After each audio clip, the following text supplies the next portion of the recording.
हरिओम। जय श्रीमन नारायण। हर हर महादेव।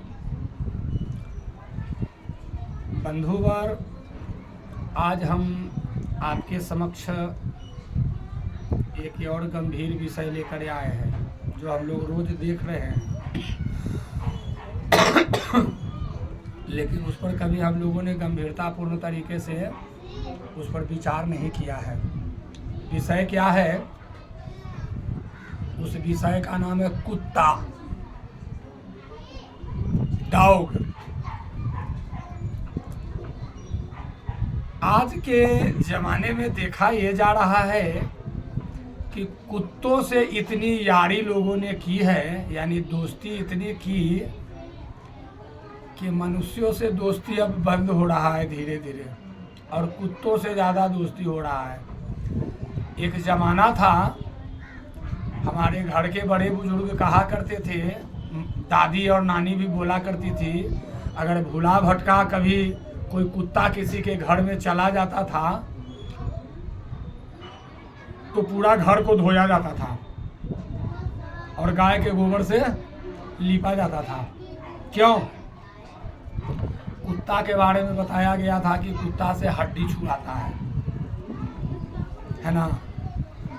और आज देख रहे हैं, महसूस भी कर रहे हैं, कितने लोग पाले हुए भी हैं। पालना बुरी बात नहीं है, पालिए, जीव है, पालन कर रहे हैं, लेकिन आप उसके साथ सोते हो, आप उसके साथ में खाना खिलाते हो साथ साथ में। ये क्या है? यहाँ से आपका पतन शुरू हो रहा है। कुत्ता पालना बुराई नहीं है, आप पाल रहे हो, अच्छी बात है, पालिए। किसी का पालन आप कर रहे हैं, आप तो जीवन दाता बने हुए हैं, अच्छी बात है।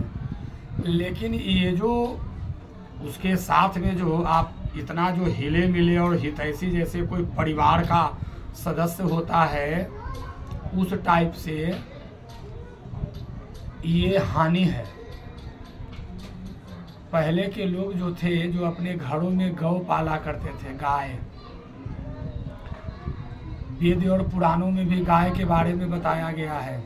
और यह भी बताया गया है, संक्षेप में बता दूं, कि गाय एक ऐसा जीव है जिसे हम गाय माता का दर्जा मिला है, गौ माता कहते हैं। उसके शरीर के एक एक रोम में, अर्थात रोम रोम में देवी देवताओं का वास होता है।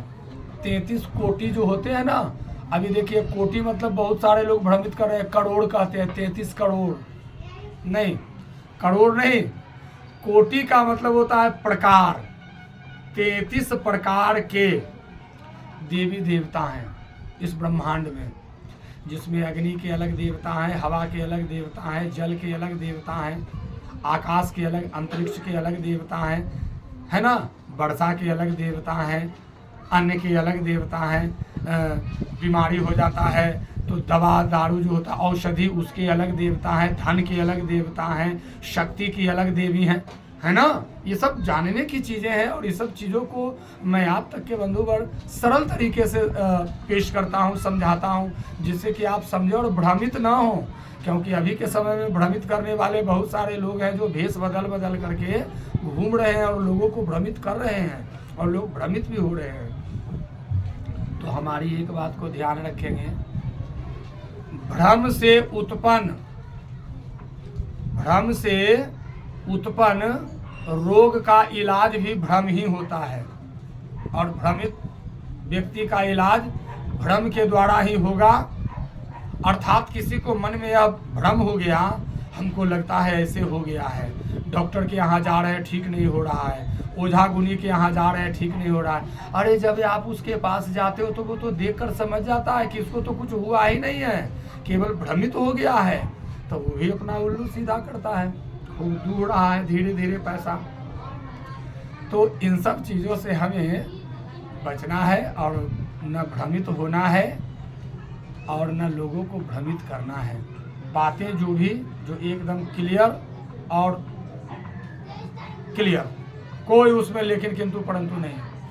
तो बंधुवर, देवताओं का कोटि यानी प्रकार जो है 33 कोटि, तो गौ माता में 33 कोटि देवी देवताओं का निवास होता है, और गाय के खूंड के नीचे का जो मिट्टी है उससे लेकर गाय के सींग तक इन हरेक उनकी जो होते हैं चीज़ें जो होती हैं, जैसे गाय का मूत्र हो गया, गाय का गोबर हो गया, गाय का गौलोचन हो गया, ये सब जो चीज़ें हैं, ये सभी चीज़ें आम जनमानस के लिए, गाय का दूध हो गया, गाय का घी हो गया, ये जितनी जो चीज़ें हैं ये सभी आम जनमानस के भलाई के लिए ही है, बशर्ते कि आप इसको सही तरीके से और कायदे से आप इसका सेवन करना चाहें। तो यह भी बताया गया है कि यदि आप रोज सुबह में सोकर उठने के बाद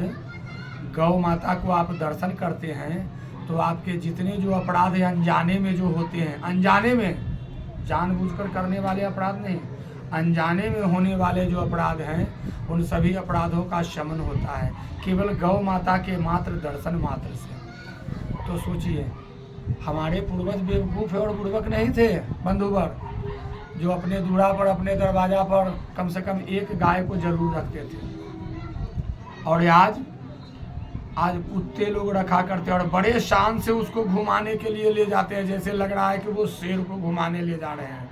देख लीजिए मनुष्य की सोच कहाँ जा रही है, और लोग कह रहे हैं कि हम तरक्की कर रहे हैं। मैं लात मारता हूँ ऐसी तरक्की को, ऐसे डेवलपमेंट को, ऐसे विकास को जो हमारी आत्मीयता को, हमारी मानवता को, हमारे संस्कार को, हमारी नैतिकता को पतन की ओर ले जा रहा है। तो ऐसा विकास किस काम का? विकास से अच्छी बात है, विकास होना चाहिए। मैं भी परमात्मा से प्रार्थना करता हूँ दिन रात की, हे प्रभु हम भी आगे की ओर बढ़ें, हमारे जितने जो भाई बंधु लोग हैं वो लोग भी आगे की ओर बढ़ें। लेकिन कैसे?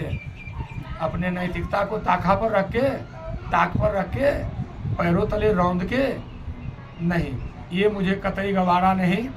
जिन्हें है उन्हें है। मैं पहले भी बता चुका हूँ कि कुत्ते को पालना कोई गलत बात नहीं, आप पालिए, उसिए, उसका पालन पोषण कीजिए। कुत्ता वफादार भी होता है, लेकिन एक हद तक, अर्थात एक सीमा रेखा के अंदर में ही। सीमा रेखा से बाहर आप जाते हैं, वो आपको नहीं बुझा रहा है, लेकिन धीरे धीरे वो आपको पतन की ओर ले जा रहा है। वही कुत्ता पतन की ओर ले जा रहा है, और आपको शारीरिक, मानसिक, आर्थिक हर तरह से वो कष्ट देगा, वो दुख देगा। और ये दुख और कष्ट तुरंत पता नहीं चलता बंधुवर। जैसे कि डॉक्टर लोग बताते हैं ना, कैंसर का जो स्टेज होता है, जो फर्स्ट स्टेज, सेकंड स्टेज तक के पता नहीं चलता है। धीरे धीरे जब पूरे शरीर को अपने बस में जब कर लेता है, अपने अंडर में जब कर लेता है, तब जाकर करके पता चलता है कि अरे फलाने को तो कैंसर हो गया। उसी तरीके से ये जो हो रहा है अभी के समय में, जो हमारे समाज में, हमारे परिवेश में, हमारे आसपास, इन चीज़ों को का अभी जो मैंने विश्लेषण किया, जो बताया है, ये बातें समझने वाली है। अभी पता नहीं चलेगा, ये पता कब चलेगा? जब आप पूरी तरह से आपके अंदर में रच बस जाएगा, उस समय में आपको पता चलेगा। तो उस समय में फिर कोई विकल्प नहीं रहेगा। इसलिए सावधान रहना है, सतर्क रहना है, और होशियारी से रहना है, और अच्छे तरीके से रहते हुए पालन पोषण करना है। करते रहिए, उसके लिए मैं रोका नहीं हूँ और न मैं रोकूंगा। हाँ, लेकिन इतना है कि बस जो एक हद है, एक सीमा है, एक रेखा है, उस सीमा रेखा के अंदर में रहते हुए आप पालन पोषण कीजिए और आगे की ओर बढ़िए। और इन्हीं सब शब्दों के साथ अब आज की वाणी हम समाप्त करते हैं। और हमें ऐसा विश्वास है कि आप लोग हमारे चैनल्स के माध्यम से जुड़े रहते हैं। हमारे चैनल पर आने वाले ये छोटे छोटे जो कार्यक्रम है, यानी मोटिवेशनल है, समझाने का तरीका है, हम इस तरीके से समझाते हैं। इन चीज़ों को आप देखते हैं बंधुवर। अब मैं किन्हीं भाइयों को सब्सक्राइब करने को नहीं बोलता हूँ। अब मैं इतना केवल कहता हूँ कि आप पहले हमारे चैनल यूट्यूब में जाकर गोपाल कृष्ण मिश्रा को सर्च करें और देख लें, और देखने के बाद में जब आपको समझ में आए तब आप उसको सब्सक्राइब कीजिए, लाइक कीजिए, आगे की ओर बढ़ाइए और इससे लाभ लीजिए, क्योंकि हमारा जो ये चैनल है केवल कोई एक ही विषय वस्तु पर मैं नहीं आता हूँ। हर तरह के विषय वस्तु जो आपके जीवन से संबंधित, आपके धर्म से संबंधित, आपके कर्म से संबंधित, आपके संस्कार से संबंधित, आपके घर परिवार से संबंधित, आपके दुनिया जहान, टोला, गांव, समाज, देश, राज्य, हर चीज़ से संबंधित हो, इस तरह के मैं कंटेंट को डालता हूं। आप लोग उन्हें उसे देखा करें और देखकर उसका लाभ लें। मिलते हैं फिर एक अगले अंक में, तब तक के लिए राधे राधे, जय राधे श्याम।